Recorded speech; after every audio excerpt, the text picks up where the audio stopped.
चलो बायोलॉजी की बात कर लेते हैं। बायोलॉजी तो सबको प्यारी होती है, ठीक है। बायोलॉजी की 12th क्लास की बुक सारे के सारे ऐसे घूर घूर के पढ़ते हैं, पता नहीं क्या मिलता है उसके अंदर।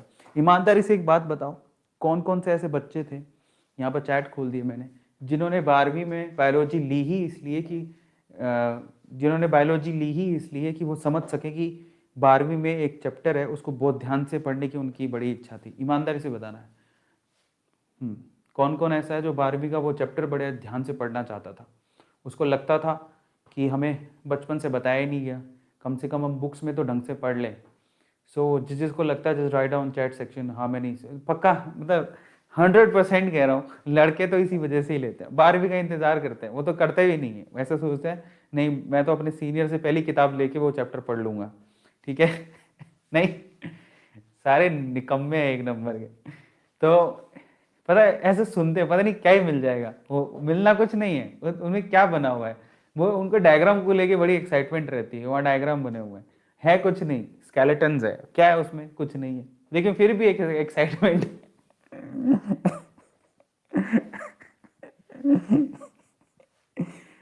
ऐसा हमारे साथ भी हुआ था, इसलिए बोल रहा हूँ, मतलब मुझे कैसे पता, क्योंकि ऐसा हमारे साथ भी हुआ था। तो मैंने तो शर्म के मारे बायो छोड़ ही दी थी, ये सुन के मैंने शर्म के मारे बायो छोड़ दी थी, कारण मेरी दीदी बायो पढ़ाती थी। तो मैं जब 10th पास हुआ तो मेरी दीदी ने बोला भी तुम 11th में आ गए हो, तुम बायो ले लो।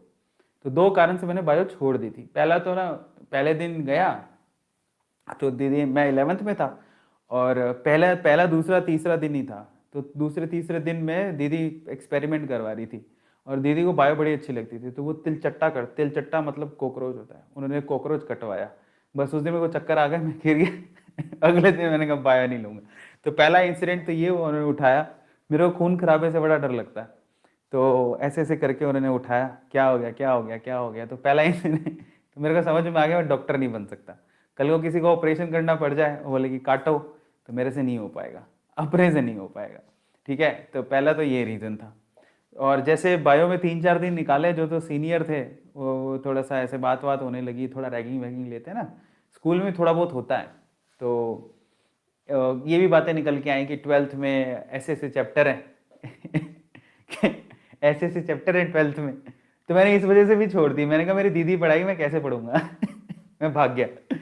तो बड़ी एक्साइटमेंट रहती थी कई लड़कों, कई कई लोगों में ऐसे बहुत ज़्यादा एक्साइटमेंट रहती थी कि भी वो चैप्टर पढ़ना है, वो चैप्टर पढ़ना है, वो जाके सीनियर को बोलते थे वो चैप्टर देखो, दिखा दो वो चैप्टर, दिखा क्या है उसके अंदर, समझ नहीं आया। बट ये हालत थे, मतलब मैंने इसलिए बायो छोड़ दी, मैंने कहा अपने तो बस की बात है नहीं, ठीक है। That's why I quit bio. तो यही रीज़न था। हालांकि वो सारी नॉलेज ज़रूरी होती है हर किसी के लिए, बायो के देखो डॉक्टर जो होते हैं ना, डॉक्टर ऐसे होते हैं जिनको सब बताना ज़रूरी होता है, डॉक्टर को सब पता होता है, और डॉक्टर को पता होना भी चाहिए, नहीं तो वो इलाज कैसे करेगा, सिंपल सी बात है। तो अगर डॉक्टर भी ऐसा थोड़ी बहुत ऐसे शर्म फील करेंगे तो इलाज कैसे करेंगे, तो हो नहीं सकता ना, इसलिए डॉक्टर को सब बताना पड़ता है। और डॉक्टर डॉक्टर के लिए आप सिर्फ एक बॉडी हो, you are not a human being.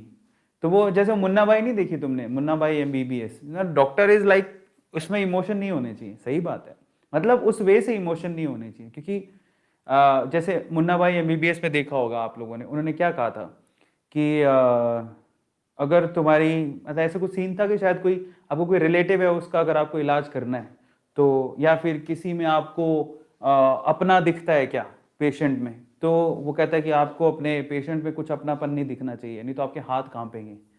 क्योंकि अगर आप डॉक्टर ना सबके ऑपरेशन कर सकता है, लेकिन खुद के फैमिली के जब ऑपरेशन कर रहा हो तो उसके हाथ कांपते हैं शायद, मतलब मैंने नहीं देखा, क्यों, रीज़न क्या हो सकता है कि क्योंकि वो अपना है, वहाँ पे इमोशन जुड़े होते हैं, तो डॉक्टर थोड़े से इमोशनली वीक हो जाते हैं। बट ऐसा, मतलब मैंने तो मूवी में ही देखा, ऐसा होता नहीं होता मुझे पता नहीं, ठीक है, बट ऐसे ही बताया जाता है, उस मूवी में देखा था मैंने कि डॉक्टर्स को ऐसा बोला जाता है कि you should be emotionally strong अगर आपको ऑपरेशंस करने हैं तो।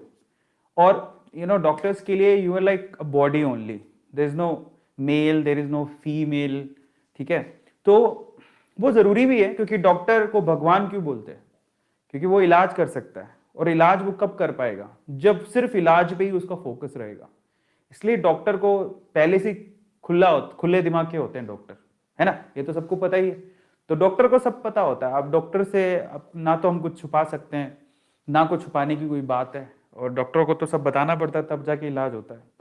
तो मुझे ऐसे एक इंसिडेंट याद आ गया कि हमारे एक एक लड़का था जिसे ना पाइल्स हो गई थी। पाइल्स समझते हो? मैंने शायद पहले भी बताया। तो उसको पाइल्स हो गई थी। तो अब बताए कैसे, पर पाइल्स थोड़ी समस्या बड़ी हो गई थी तो है ना। तो बहुत ज्यादा वो गरम गरम चीजें खाता था, पानी पीता नहीं था, तो पाइल्स की समस्या बहुत ज्यादा हो गई थी, इतनी ज्यादा कि वो उससे बैठा नहीं जाता था। तो अभी किसी ने बताया कि एक डॉक्टर है, पर समस्या ये थी वो लेडी डॉक्टर थी। लेकिन डॉक्टर तो डॉक्टर होते हैं, अब डॉक्टर का क्या है, समझ रहे हो। बट वो थोड़ा शर्मा रहा था कि मैं कैसे बताऊंगा, तो कोई कोई जेंट्स डॉक्टर बताओ, उसको बताऊंगा। पर वो डॉक्टर काफी अच्छी थी, तो उसने बोला कि नहीं डॉक्टर बहुत अच्छी, तेरा इलाज हो जाएगा।